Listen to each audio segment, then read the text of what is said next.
Hello. के बोलेंगे? अरे हम बोल रही हो। हम के बोलेंगे? तोरा बहनी के देना फोन मांगे। ए के बोल रही है रे?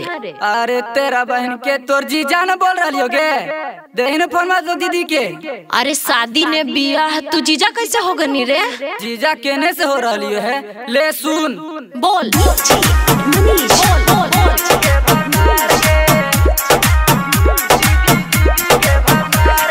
सुन छौड़ी लगवा तोरा दीदी के भतार गे।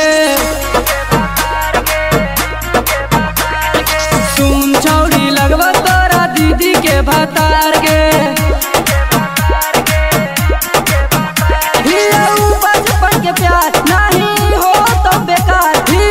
बचपन के प्यार नहीं हो तो बेकार। तोरे ला रह गलिया छौड़ी हम कुमार गे। सुन छौड़ी लगवा तोरा दीदी के भतार गे। सुन छौड़ी लगवा तोरा दीदी के भतार गे।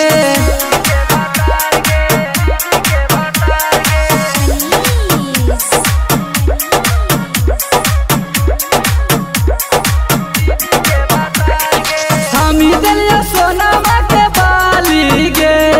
लाल रंग दलिया ओटा लाली गे। हमी दलिया सोनामा के बाली गे। लाल रंग दलिया ओटा लाली गे।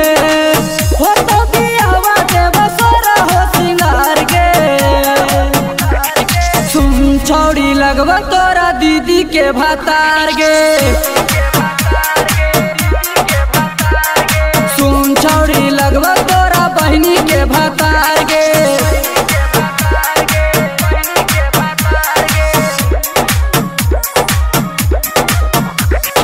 गुड्डू संतोष जब साथ हकोगे।